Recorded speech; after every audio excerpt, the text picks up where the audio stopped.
I've delivered your package. I'm John Anderson, 32 years old. I worked for a logistics company in New York, delivering office products for businesses.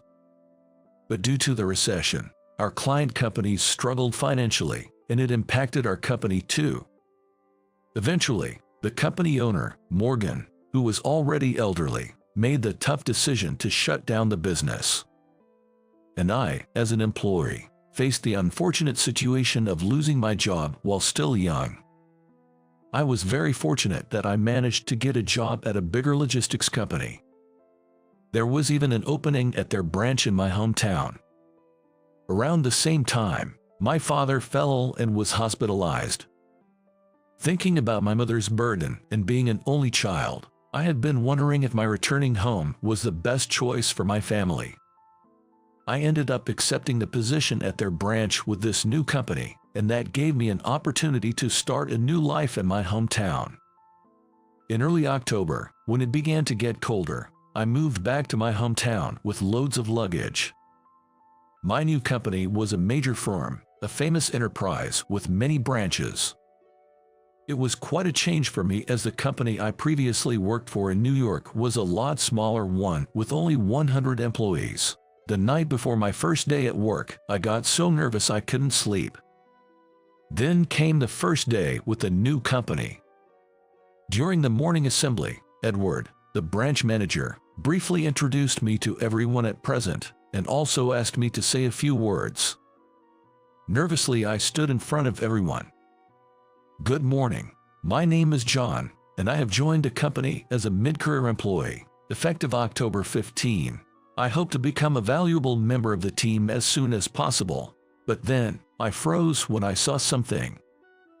To my surprise, among the employees was my former classmate, David Smith. I was momentarily shaken. However, I managed to keep a smile and to finish my speech. I'll do my best to become a valuable member as soon as possible, and I am looking forward to working with you. As I was about to leave after my speech, I had a quick glance at him. David gave me a sly smile. It sent a chill down my spine, and I had to leave the room in a hurry. David Smith, the man I struggled to deal with in my entire life. He excelled in both sports and academics, graduated from a prestigious university, and stood out in our hometown. In contrast, I was a plain guy whose only trait was being diligent. We weren't exactly enemies in school though. Despite our differences, we were teammates in the basketball club, sharing both tears and laughter. After practice, my house became the hangout spot, and David would often come over. When he stayed late, my mom would even cook meals for him. But things changed a few years ago when we had a basketball team reunion.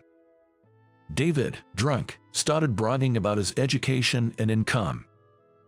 At first, everyone listened to him with a smile, but the atmosphere started to grow tense after a while. Unable to bear it, I finally said, "David, let's change the topic." I tried to sound as cheerful as I could, not wanting to hurt his feelings, but David looked deeply annoyed. "I've always disliked your self-righteous attitude," he said. "And you, a high school graduate, dare to direct me, a university graduate? That's absurd. Don't order me around ever again." His tirade against me lasted 10 minutes, and everyone else left as they were unable to stand it. Since then, I completely avoided him, and I even stopped attending reunions. And now, I had to work with the very person responsible for that trouble. Back home, I vented to my mom.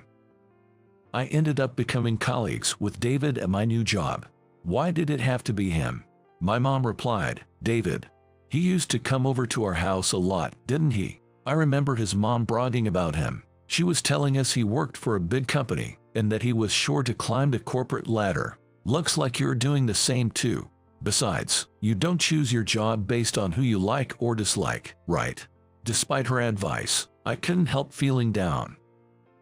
And my bad feeling turned out to be true.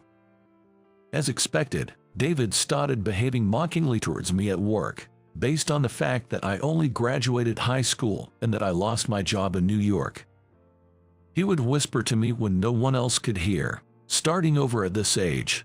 We're not fresh recruits, you know." I glared back at him in frustration, but he just walked away as if nothing had happened. Another time, he sat next to me in the cafeteria with a colleague. "After gaining experience here, I'm going to be transferred to another branch and climb up the career ladder," he boasted loudly, making sure I could hear him. I couldn't stand his insincerity and left my seat. And when I was nervous doing my first tasks, in front of other employees, he taunted, "Can't you even do that? Oh, right, you used to work only at a small company, where you never had to do such advanced work. High school grads are slow learners." He seemed to enjoy spreading the fact that I only had a high school diploma. Gradually, I started to dread going to work. But with my inherent persistence and seriousness, I clung desperately to my seniors so as to learn the job. I struggled initially with unfamiliar tools and systems and needed to be taught by my seniors. Of course, there were also many tasks I had to learn from David. So, no matter how unreasonable he was to me, I never lost my temper in front of him. Fortunately, since I was in the same industry as my previous job, I understood most of the work and learned very quickly. Enduring David's sarcasm, I gradually got used to the job and was able to handle most tasks within a few months. 6 months had passed since I started working for the company. A trouble occurred. A whole truckload worth of packages wasn't handed over to the driver, and we couldn't deliver hundreds of items that day. We received complaint calls all day, and we spent the entire day dealing with them. Edward and other superiors were furious. They were wondering who made such a mistake. That was when I found a note near the phone. "November 3, Truck 3, please arrange driver. From the office, David." The scribbled note was clearly in David's handwriting. Probably he took the note but forgot to arrange the driver. I hesitated for a few seconds, but came to the conclusion the most important thing was to review internally while we inconvenienced our customers. I couldn't let personal feelings for David obscure the truth. I handed the note to Peter, our manager. "This might be the cause," I whispered to him so no one else could hear.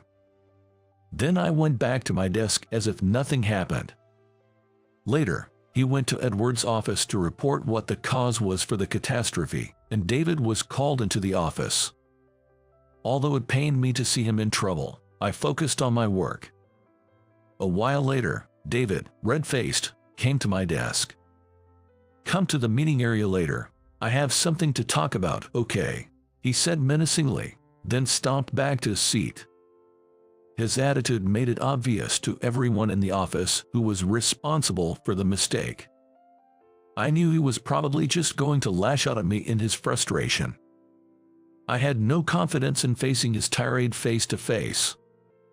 But at the same time I wanted to know why he disliked me so much. If someone else had reported it, he wouldn't have been this angry.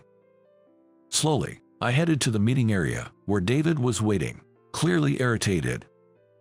As soon as I arrived, he exploded. "What was that about earlier? Reporting my note to Peter. Is this your revenge for how I've treated you? Are you happy to embarrass me, a college grad, in front of everyone, you high school grad?" He ranted incoherently, raising his voice in anger. But I didn't stay silent this time.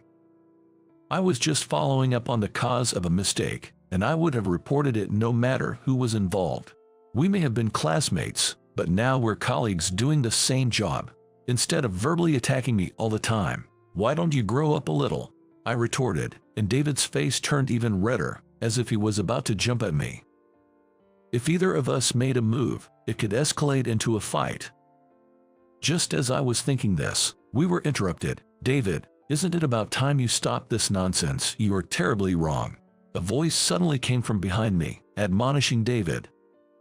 David, standing in front of me, was utterly surprised, his eyes wide open at the sight of the person speaking. I cautiously turned around and, to my surprise, saw no one but Richard, the president of our company, standing right there. David managed to utter, with great effort. "Richard, why are you here?"